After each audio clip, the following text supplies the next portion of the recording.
This past Saturday, the small businesses who usually sell outside the courthouse were not alone this weekend. Some were surprised to find out about the No Kings protest was happening at the same time they were scheduled for business, but they did not seem to mind. Everybody's been pretty nice coming in, and we really haven't had any problems or anything like that. A lot of protesters brought more than just signs to show their frustrations and concerns with the current administration. They brought costumes, instruments, and the flag of the United States of America. Freedom and justice for all. God bless America.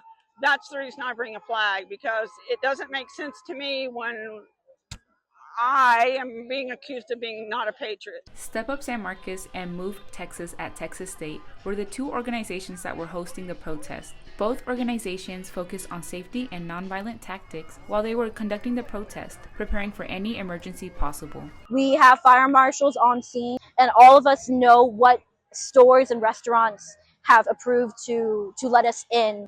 Cafe on the Square is our safety point. The Blue Dahlia and the LBJ Museum. Yeah. So if anything were to pop off, basically we disperse. We try to get people out of the way and into those areas.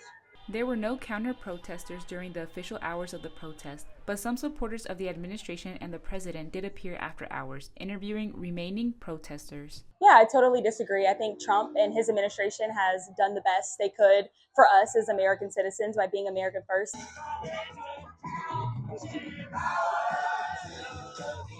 The No Kings protest in San Marcos may have ended for the day, but the conversations and calls for change continue to ripple through the community. For now, the message remains peaceful and determined as organizers and participants look ahead to what's next. For Bobcat Update, I'm Lisbeth Hernandez. Behind me is The Porch, one of San Marcos' most popular venues for weekly karaoke nights. But tonight, the stage is reserved for Broadway hits. The Porch holds weekly karaoke nights on Mondays and Tuesdays from 9 p.m. to 1 a.m., where locals gather to perform their favorites. On Tuesday nights, there's a twist, themed karaoke. With the help of local host Kiki Karaoke on Instagram, The Porch has held karaoke nights with genres like emo, country, and oldies. While you still can sing whatever you'd like, tonight they're focusing on classics with Broadway tunes. So Tuesday nights were slow for a while, so I started adding a theme every Tuesday. So every theme is different every week. But Broadway seems to be one of the more popular ones, so I bring that back at least like once a month or every other month. The Porch has been holding these karaoke nights for almost 3 years now, but with these new themed nights, they are able to keep things fresh, welcoming all voices, from first-timers to the seasoned performers. Tonight is my birthday, and I wanted to continue what I usually like to do and come out here. It's a really great sense of community in a specified time that I get to see my friends and kind of carry on a tradition we've had for a while.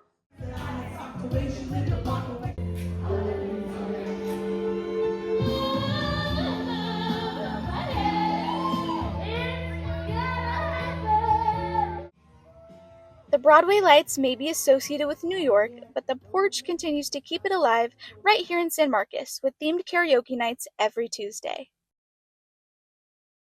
Behind me is the Hays County Courthouse, where the Vanilla Bean Market once took place and joined together local vendors and students. Without access to this space, that sense of community and income for a lot of small businesses is now up in the air.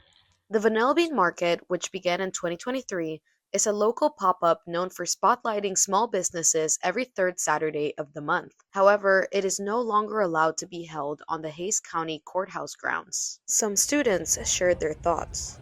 I saw that on Instagram recently and I was so disappointed and I was honestly really confused. It was just fun to come with friends and meet people selling their stuff and helping small business owners. Yeah, I heard about it on Instagram. It was really depressing because that's like my go-to spot on Saturdays, According to the Vanilla Bean Market team, there is ongoing conversation with the Hays County Courthouse to see if there's something that can be done about the situation. Kenya Pineda, owner of the Freshie Spot, shares how the announcement also caught local vendors by surprise, possibly presenting complications. I mean, we honestly never thought it was actually going to be closed.